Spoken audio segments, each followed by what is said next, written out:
उत्तर प्रदेश के जैतपुरा उरी मोड़ इटावा स्थित प्रस्तावित बिहसंत सागर तीर्थ धाम का भव्य शिलान्यास समारोह रविवार 15 मार्च को प्रातः 9 बजे से आयोजित किया जाएगा।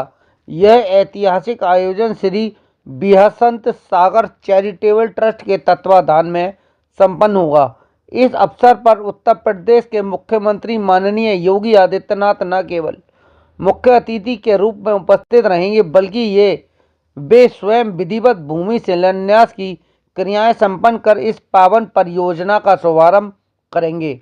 इस भव्य योजना की जानकारी आगरा के बोदला स्थित सेक्टर 7 के श्री शांतिनाथ दिगंबर जैन मंदिर में रविवार को आयोजित प्रेस कॉन्फ्रेंस के दौरान दी गई। प्रेस कॉन्फ्रेंस को संबोधित करते हुए आगरा में विराजमान मेडिटेशन गुरु उपाध्याय श्री बिहसंत सागर मुनि राज ने बताया कि यह तीर्थधाम साधु संतों के ध्यान, अध्ययन, तपस्या और आत्म कल्याण के लिए एक विशिष्ट आत्मधिक केंद्र के रूप में विकसित किया जाएगा। इस अवसर पर कार्यक्रम से संबंधित विशेष पत्रिका का भी विमोचन किया गया।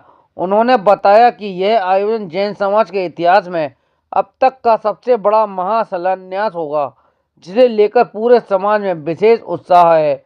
आगरा से गोपाल अग्रवाल की रिपोर्ट। हम लोग जब कभी इटावा की ओर बढ़ते थे तो सौरीपुर बटेश्वर हमारे 22वें तीर्थंकर नेमिनाथ भगवान की जन्म स्थली है, जो कि पूरे भारत में विख्यात है, क्योंकि प्रधानमंत्री अटल बिहारी वाजपेयी भी सौरीपुर बटेश्वर से ही जन्मे हैं। उसी स्थान पर जाने का बड़ा उत्साह रहता था। तो जब कभी उदी से हम लोग जाते थे तो वो करीब करीब 40-50 किलोमीटर दूरी थी, और जब हम इटावा से होकर के जाएंगे तो वो 80-90 किलोमीटर पड़ जाती है।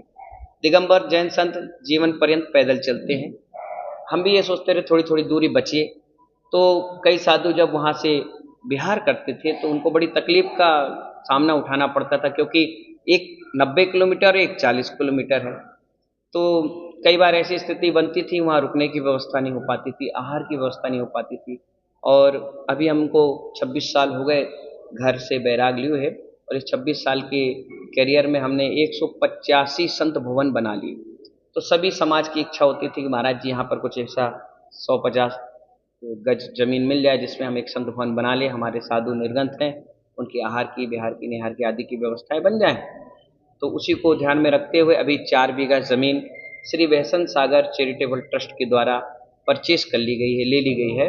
और वहाँ पर जब ज़मीन बड़ी मिल गई तो फिर हमने सोचा कि क्यों ना 185 बन चुके हैं तो कुछ अच्छा चीज़ यहाँ ऐसी बना दिए जाए जिससे त्यागी वृत्ति साधु संत, वयोवृद्ध साधु हैं जो चल नहीं पाते हैं, जिनको कोई बीमारी हो गई है, कोई असहाय हो गए हैं, घर में ऐसे भी लोग हैं जो व्रती श्रावक की तरह हैं, जिनका नियम संयम साधु संत की तरह चलता है।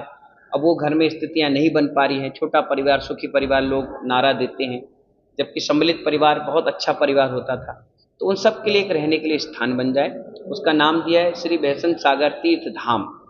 बिहसंत सागर तीर्थ धाम के रूप में वो विकसित होगा, जहाँ पर हम स्कूल बनवा रहे हैं, गुरुकुल बनवा रहे हैं, हॉस्पिटल बन रहा है, औषधालय बन रहा है, मेडिटेशन टेम्पल के लिए, ध्यान के लिए बहुत अच्छा एक सुंदर सा ध्यान केंद्र बन रहा है।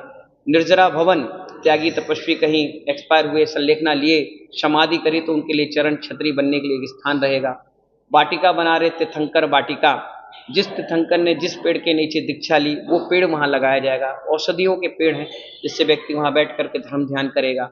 वहाँ पर त्यागी भवन बन रहा है, यात्री निवास बन रहा है, वहाँ ऑडिटोरियम बन रहा है, वहाँ पर बिहसंत भवन बन रहा है, इत्यादि बहुत सारे आयोजन, आहारशाला, भोजनशाला, मान स्तंभ, बहुत सुंदर विश्व की सबसे बड़ी मल्लीनाथ भगवान की प्रतिमा 19.25 फुट की वहाँ विराजमान हो रही है। और जब ये सारा कार्यक्रम हो रहा था, तैयारियां चल रही थी, तो 24 अक्टूबर को बोरिंग हुई ईशान कोण पर, तो बोरिंग में भी 50 फुट में ही पानी निकल आया। और पानी भी उस क्षेत्र का इतना मीठा है, इतना हल्का है कि आरओ बिस्लरी का भी फेल है, क्योंकि आगरा पूरा खारा पानी की नगरी है और वहाँ बहुत हल्का पानी है, और जितनी बीमारियाँ होती है पानी के कारण ही होती है। पानी अच्छा मिल जाए तो पेट संबंधित सारी बीमारियाँ ठीक हो जाती हैं। वहाँ के किसान और ग्रामीणों को भी कहना है कि महाराज जी यहाँ चंबल लगी हुई है, और यहाँ पर कुंवारी है, और एक और नदी है, 3 नदियों का संगम है, इस कारण यहाँ का क्षेत्र जो है बहुत अच्छा है। और आसपास वातावरण भी प्राकृतिक के हिसाब से है, बहुत आनंद और खुशी के साथ अपन सब लोग रहते हैं वहाँ। और वहीं पर ये कार्यक्रम जो 15 मार्च को रखा गया है, 15 तारीख भी इसलिए रखी गई है क्योंकि 186 प्रोजेक्ट हमारे प्रारंभ हो रहा है। जब 186 अपन नंबर जोड़ेंगे तो 1 और 8 9 और 9 और 6 15, 15 का अंक भी जुड़ गया।